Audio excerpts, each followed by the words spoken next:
Hello students, आज हम class 10th का चैप्टर 2 के कुछ इम्पोर्टेंट टॉपिक हैं उनको हम यहाँ पर डिस्कस करेंगे चैप्टर में।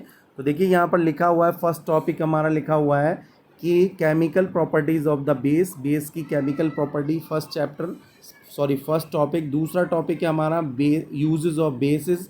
थर्ड हमारा है न्यूट्रलाइजेशन ऑफ रिएक्शन। इन टॉपिक्स को हम वन बाई वन हम अपने वीडियो में डिस्कस करेंगे और देखिएगा किस तरह से अब डिस्कस करते हैं। देखिएगा फर्स्ट हमारा है, पहला टॉपिक आ गया अकॉर्डिंग टू चैप्टर। देखिएगा केमिकल प्रॉपर्टीज़ ऑफ बेस की केमिकल प्रॉपर्टीज़ क्या हैं। सबसे पहले तो आपके सिलेबस में बहुत ज़्यादा केमिकल प्रॉपर्टीज़ बेस की नहीं गिवन है, ये 2-3 प्रॉपर्टीज़ गिवन है, तो आप इनको सही से अंडरस्टूड कर लीजिए। देखिए सबसे पहले हम बात करते हैं रिएक्शन विद मेटल। ये जो बेस होते हैं, बेस जैसे सोडियम हाइड्रोक्साइड है और पोटेशियम हाइड्रोक्साइड है, कैल्शियम हाइड्रोक्साइड है, ये जो होते हैं रिएक्शन करते हैं किसके साथ? मेटल के साथ। देखिए सबसे पहले जब मेटल के साथ रिएक्शन करते हैं तो ये क्या बनाते हैं? सॉल्ट और हाइड्रोजन बनाते हैं। याद रखना है आपको, क्या फॉर्म करते हैं? सॉल्ट और हाइड्रोजन। देखिए ये बना हुआ है, ये जो है ये सॉल्ट है और ये आपका हाइड्रोजन है। इस लाइन में भी आपको मेंशन किया गया है कि ये सॉल्ट और हाइड्रोजन गैस को फॉर्म करते हैं। तो सबसे पहले हम देखिए इसको रिएक्शन की हेल्प से एक्सप्लेन करते हैं।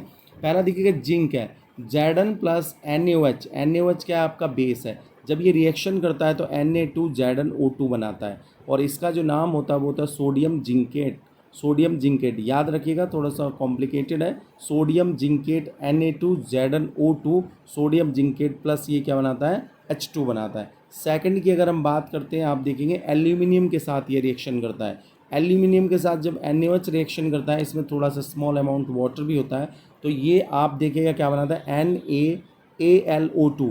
इसको हम बोलते हैं सोडियम एल्यूमिनेट प्लस H2। तो इस तरह से ये दोनों रिएक्शन फॉर्म होती है। अगला जो टॉपिक आता है हमारा, reaction with non metallic oxide. Non metallic oxide क्या है? जैसे कार्बन डाइऑक्साइड है। यहाँ पर देखेंगे ये जो नॉन मेटेलिक ऑक्साइड है, ये यहाँ पर रिएक्शन में हम बात करेंगे। पहले हम पढ़ते हैं जो बेसिक चीज़ है वो क्या प्रोड्यूस करता है। जब बेस नॉन मेटेलिक ऑक्साइड के साथ रिएक्शन करता है तो क्या फॉर्म करता है? देखिएगा यहाँ पर क्या फॉर्म कर रहा है? सॉल्ट फॉर्म करेगा और क्या फॉर्म करेगा? वाटर फॉर्म करेगा। वहाँ इससे एबव वाली रिएक्शन में क्या फॉर्म करता था? आपके पास सॉल्ट प्लस हाइड्रोजन गैस, यहाँ पर सॉल्ट प्लस वाटर प्रोड्यूस करेगा।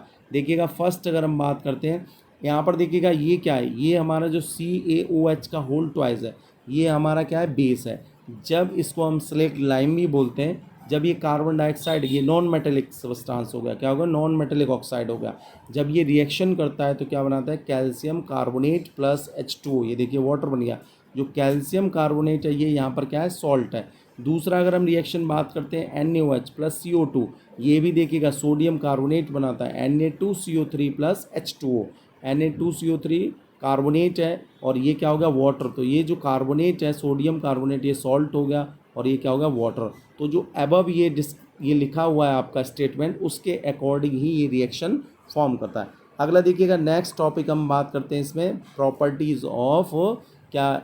बेसिस, यानी means uses of the base कहाँ कहाँ पर कैसे कैसे यूज़ होता है। तो देखिए सबसे पहले अगर आप बात करेंगे, जो सोडियम हाइड्रोक्साइड होता है, ये सोडियम हाइड्रो, इसका फॉर्मूला होता है NaOH। जब ये NaOH कहाँ पर यूज़ होता है? सोप बनाने के काम में आता है। सोप इंडस्ट्रीज़ होती है, वहाँ पर सोप को मैन्युफैक्चर करने के काम आता है। तो आपको याद रखना है, सोप फॉर्म करने के काम आता है। और क्या आता है? Sodium hydroxide.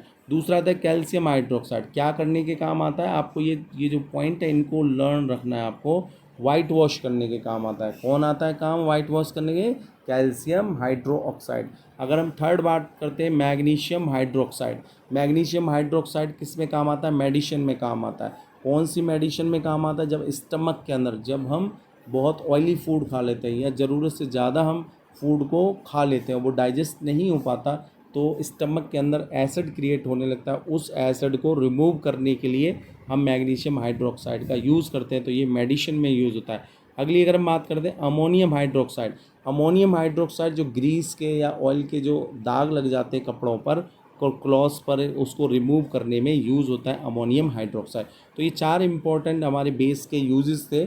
अगला नेक्स्ट देखिएगा, नेक्स्ट टॉपिक आता है हमारा इसमें, देखिएगा न्यूट्रलाइजेशन रिएक्शन। ये मोस्ट इंपॉर्टेंट है, वो भी इंपॉर्टेंट थे, लेकिन यहाँ पर देखिएगा न्यूट्रलाइजेशन रिएक्शन का हम यूज़ अपनी डेली लाइफ में बहुत जगह देखते हैं। फार्मर्स लोग यूज़ करते हैं, हम अपने घरों में यूज़ करते हैं। तो ये इसलिए इम्पोर्टेंट है, इसके क्वेश्चंस अक्सर पूछे जाते हैं, एमसीक्यू में भी आते हैं इसके क्वेश्चंस, या फिर आप देखेंगे रिएक्शंस भी पूछ ली जाती है। तो आप देखिएगा, इसको ध्यान से देखिएगा। न्यूट्रलाइजेशन रिएक्शन है क्या? न्यूट्रलाइजेशन रिएक्शन, न्यूट्रलाइजेशन रिएक्शन क्या है? जब एसिड, क्या देखिएगा लिखा हुआ है, when acid and base react to each other, जब एसिड आप ले लें और बेस ले लें, आपस में जब रिएक्शन कर जाते हैं तो क्या बनाते हैं? सॉल्ट और वाटर फॉर्म करते हैं। इसी प्रोसेस को हम क्या कहते हैं? Neutralisation reaction. अगर आपको डेफिनेशन लिखनी है तो ये ऊपर लिखा हुआ, when acid react with base and produce salt and water, then you write this and give a one example. देखिएगा, केमिस्ट्री में आपको याद रखना है, कोई भी आप डेफिनेशन लिखते हैं या किसी को एक्सप्लेन करते हैं तो वहाँ पर अगर केमिकल रिएक्शन है तो उसको आप ज़रूर मेंशन करिएगा, क्योंकि वो इम्पॉर्टेंट होता है। केमिस्ट्री में केमिकल रिएक्शन इम्पॉर्टेंट होती है। तो इसलिए आपको याद रखना है कि अगर आप डेफिनेशन लिखते हैं इसकी, तो डेफिनेशन के साथ साथ आपको कोई भी एक रिएक्शन जो न्यूट्रलाइजेशन को शो करती हो वो आपको लिखनी पड़ेगी। देखिएगा, अब यहाँ पर 2 रिएक्शंस हमने लिखी हुई हैं। इसमें देखिएगा यह क्या है? NaOH क्या है? बेस है हमारा।